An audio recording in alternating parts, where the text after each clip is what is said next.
In 1905, as a result of the failure in the Russo-Japanese War, there was a revolution in Russia. It failed. In 1917, as a result of dreadful failure in the First World War, there was a revolution in Russia. It succeeded. In fact, there was two. And both of them resulting from the war. First one against the Tsar because he failed to end it, and the second one against the provisional government because they failed to end it. It has been often said that the departure of Khrushchev was due to the failure in a warlike situation, that warlike situation being, of course, the Cuban Missiles Crisis. And I've heard a number of commentators actually say this. I don't believe that to be the case.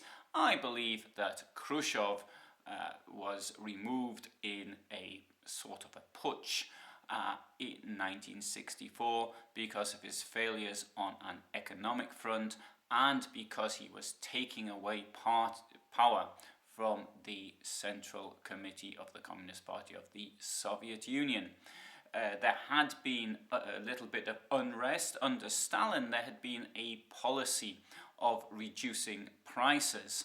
And obviously, if you government policy within the communist system just of reducing prices. Now in the capitalist system, obviously that's what could happen is supply and demand. In the communist system, I presume that they thought if they can produce more, then they can actually reduce the prices of what is what's available. In 1962, at a place called Novocherkassk, which is near Rostov-on-Don, there had been a massacre of workers, which had followed a strike and unrest at an electric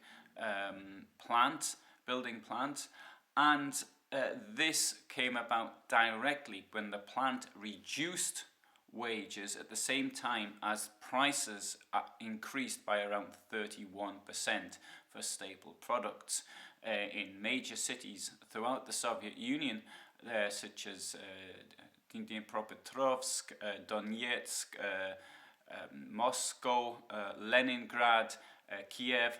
There had been protests, but this had been largely leaflets being handed out. It didn't result in violence as it did at Novocherkassk.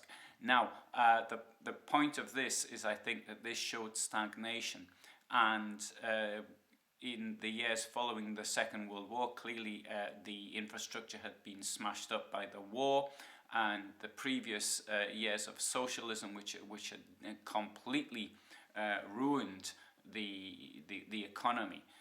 But by then, I think people were beginning to expect something better. So, having said all that, this brings me on to Nikita Khrushchev. How was he gotten rid of? The official Russian announcement said he resigned. Western diplomats think the red carpet, widely traveled Soviet leader in history. The Reds say ill health prompted Khrushchev to step down. Observers say that his abortive feud with Red China that broke apart the front of monolithic communism was the real reason. A man who clawed and fought his way to the top, wooed leaders like Nasser of the neutralist nations. Khrushchev probably made his greatest impact on a strangely fascinated world when he came to the United Nations Assembly in 1960 and attempted to purge Secretary General Dag Hammarskjöld. He piled shock upon shock when he and the Soviet delegation rudely interrupted speeches by Western delegates.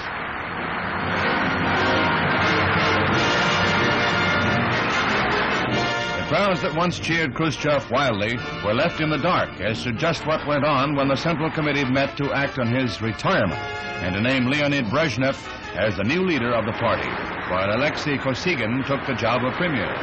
Brezhnev has lately been considered Khrushchev's heir apparent, but the question remains as to whether he had anything to do with hurrying his boss's departure.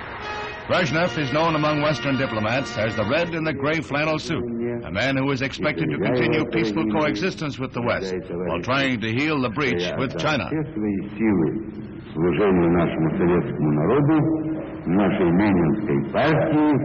It had been indicated that Brezhnev would be Khrushchev's successor on his death, But no specter of death or disgrace marred the scene of Khrushchev's 70th birthday party last spring. He seemed to have the world, the communist sphere, at his feet, and his power over 220 million Soviet citizens seemed impregnable. Now, for better or worse, the Khrushchev era has come to a close. Now, Khrushchev came to power in the aftermath of Stalin, and so his period was seen as a period of being awakening, a thaw, a revelation of the terrible massacres committed by Stalin, but at the same time it became a bit of his cult of personality. On the 12th of October 1964, Khrushchev was then 70 years old, and he was on vacation at a place called Pitsunda.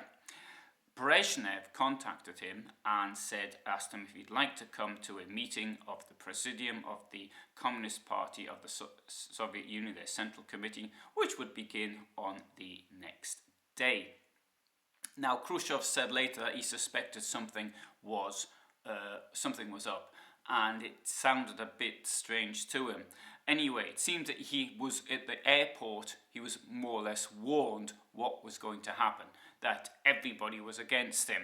And Khrushchev there and then said words to the effect of that, well, it shows how successful that he's been because he can leave in peace, and others under Stalin that wouldn't have happened.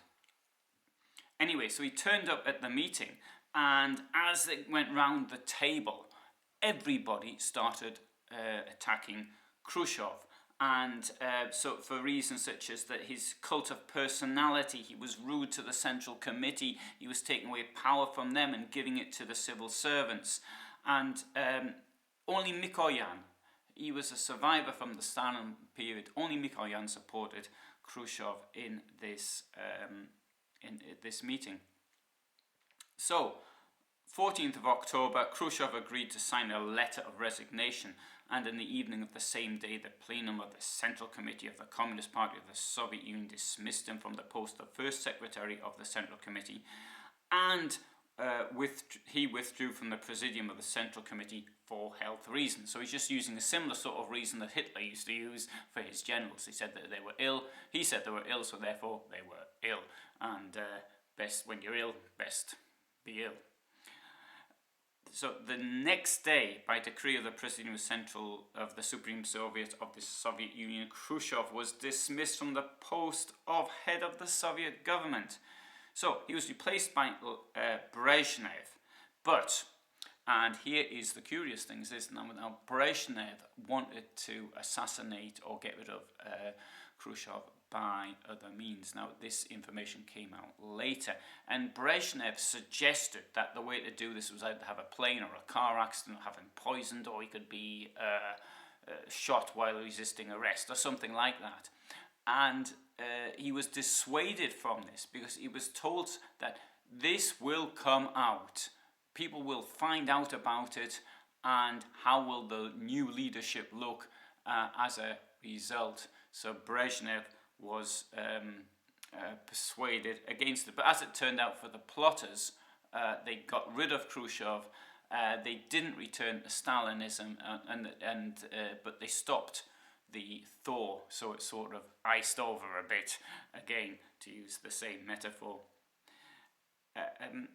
As for Khrushchev, well, what did he do from then? Well, his idea was to write his memoirs. So he retired, and he did actually remain a member of the Communist Party until the 23rd Congress, when he was asked if he wouldn't mind leaving.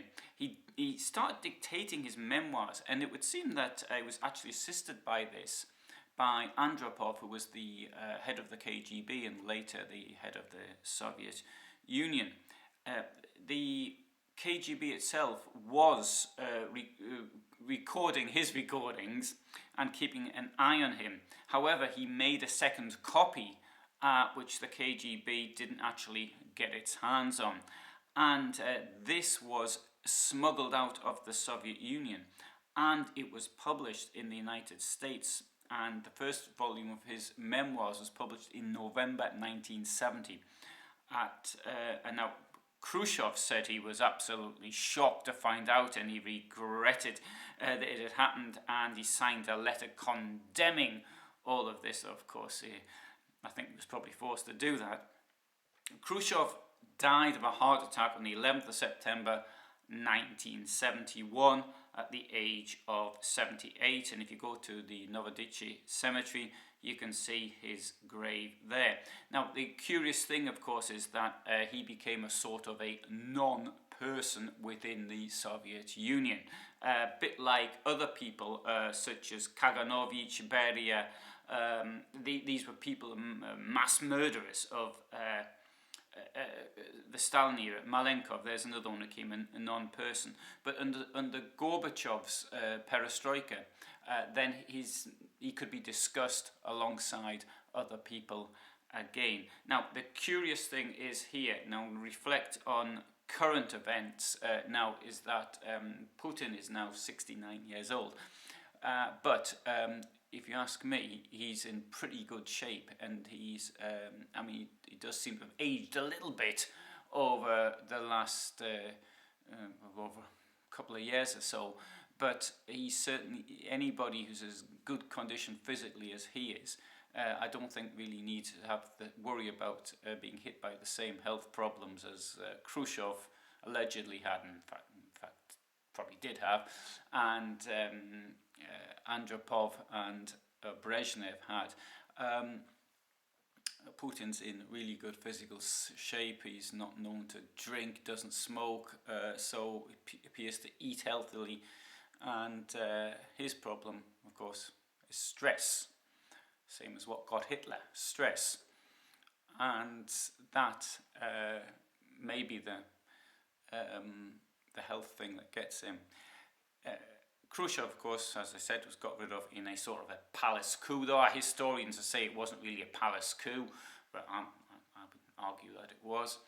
And it's hard to say how Putin could be got rid of in a palace coup, because he doesn't really have any longer a palace, as we've seen in videos. He keeps everybody at great distance from himself. When he meets larger groups of people, advisors, he harangues them. He doesn't give them a chance to actually speak properly amongst themselves. He's asking them for their opinion, but in a way where he's only going to hear what he wants to hear, as Saddam Hussein also did. So, do I think that Putin can be got rid of like Khrushchev? No, I don't think that will happen. I hope I'm wrong, but I don't think it's going to happen. Thanks for listening. I upload every Friday and quite often at other times as well.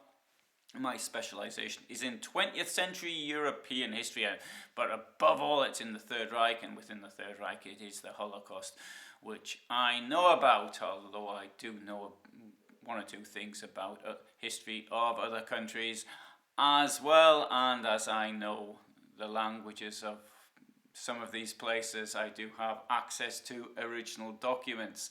So thank you for listening, and all the best from me.